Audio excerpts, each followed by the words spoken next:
My name is Megan Holovisky. I'm a remote sensing ecologist at the University of Washington. So as we face a new climate, a new, for a lot of people, pretty scary moment right now with climate extremes, drought, flooding, a lot of communities want to be able to plan how they manage water across their landscape.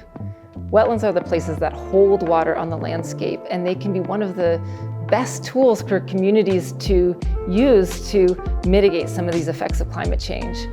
But a lot of communities don't have access to the tools to know what to do.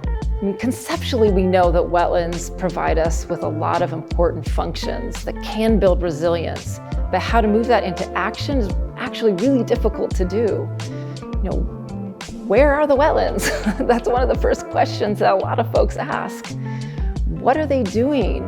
How can they be restored to build back resilience into our communities? And it really is a question of equity. Wetlands do a lot of other things. They store carbon, they cool cities, they are biodiversity hotspots. We have lost over 50% of our nation's wetlands. And these extreme events, climate impacts, are only growing. This is something that communities are facing now across the globe. We need wetlands right now to help us move into this new future, but we don't know where they are.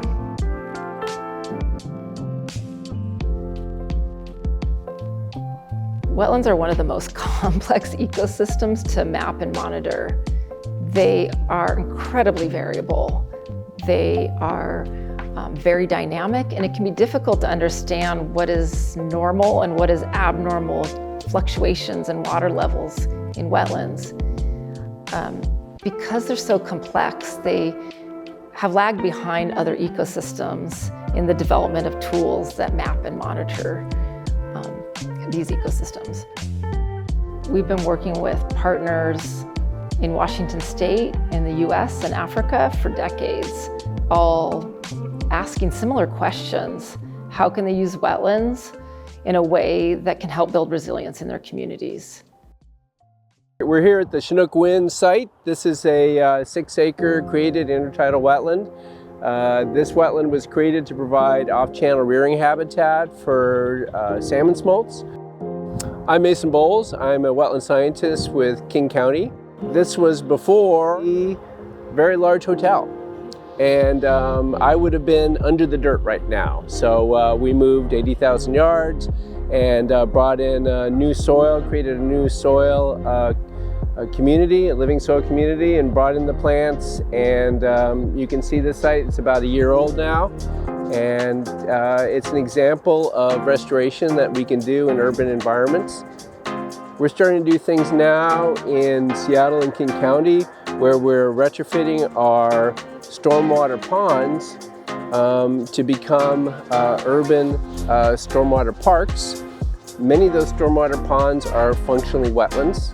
They have wetland components to them to filter out the water, because again, we're using that natural biological ability of wetlands to filter water. So engineers have known about that for a long time, and we're starting to see that these urban ponds, these stormwater ponds, can also do double duty in urban areas that don't have any wildlife, that don't have natural wetlands.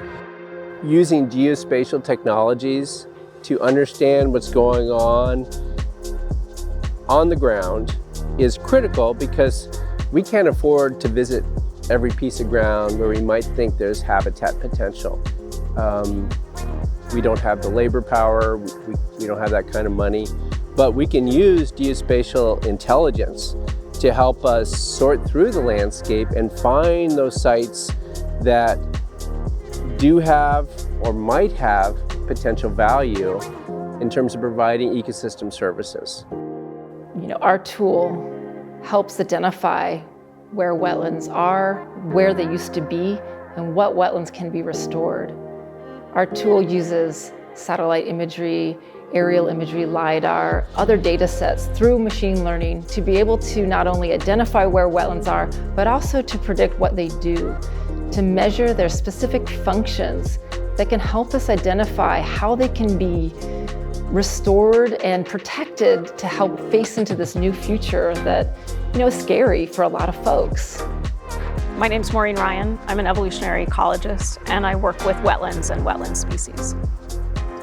I've always loved field work, and I'm a field biologist by heart, and so knowing that this is being applied to real landscapes and that there are places that I can visit and there are places that I can talk with our collaborators about is really meaningful. There's also an incredible creativity to the work because it's so multidisciplinary. It's explicitly also at the intersection of art and science in different places in the project. Those different ways of knowing, incredibly exciting to me. And then I think just in the relationships, in getting to know the problems that people have, that they're trying to solve, the things that they're facing, the shared humanity that exists in what we're all trying to do here, and the things that we care about, and also the differences in what that looks like for different people in different places. And we're able to learn from that, and then hopefully we're able to produce something that's better and more accessible and more equitable because of that range of voices.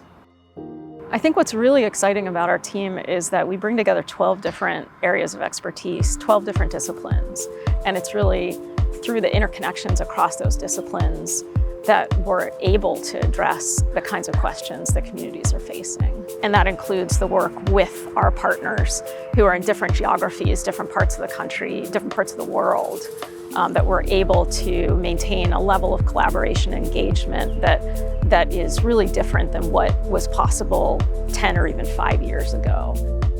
So I'm Phil North. I work for the Tealwaters tribes, and I'm the climate adaptation coordinator for the tribes. I found Tealwaters to be so liberating because when they talk about 7 generations, it's not just a platitude, it's real. That's really what they're thinking about all the time. They're thinking, how are we going to support our grandkids, grandkids, grandkids, grandkids? We want to know where the water is. And then we also want to know if we revert, if we go back to some of the management strategies that the tribes used for thousands of years, can we keep more water on the landscape for longer? And can we have those environments again that used to grow those plants and support those animals that were so important to the tribes, as well as can we keep the water on the landscape longer so that it runs down through the soils and through the ground into the streams later in the season. I'm Steve Hinton. I'm a conservation scientist with the Tealwaters tribes.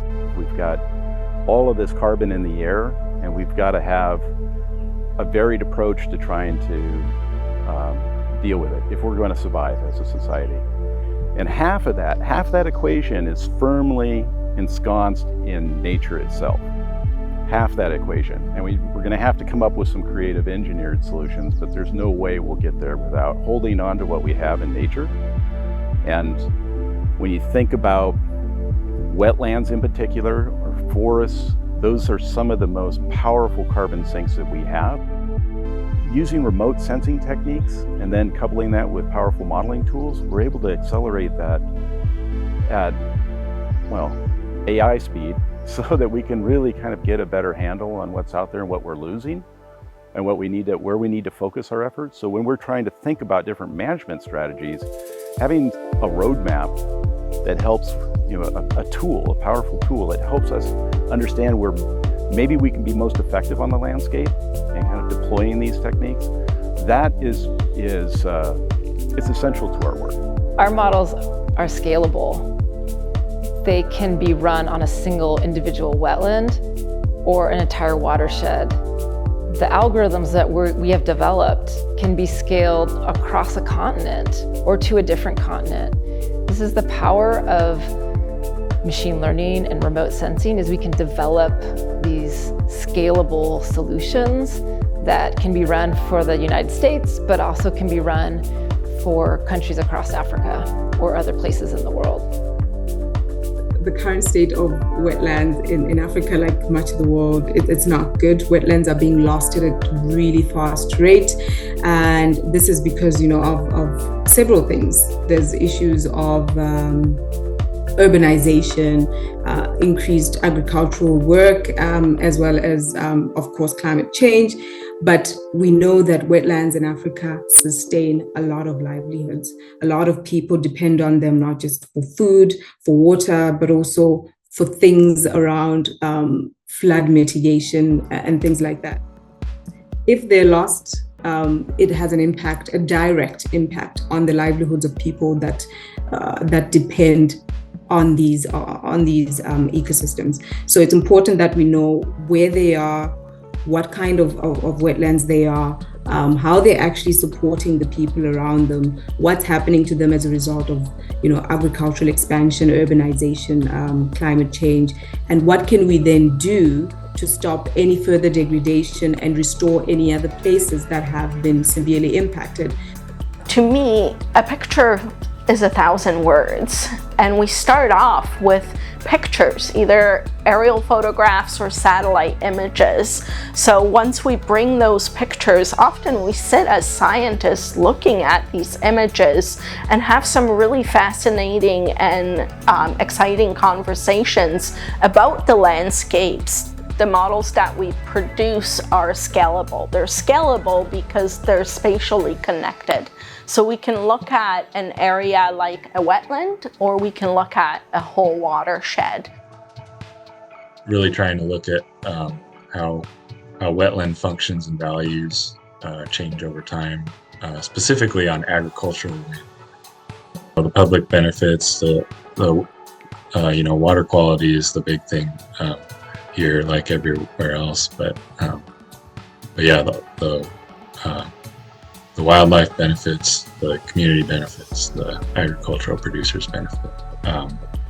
The tools that Megan has provided have been tremendously helpful.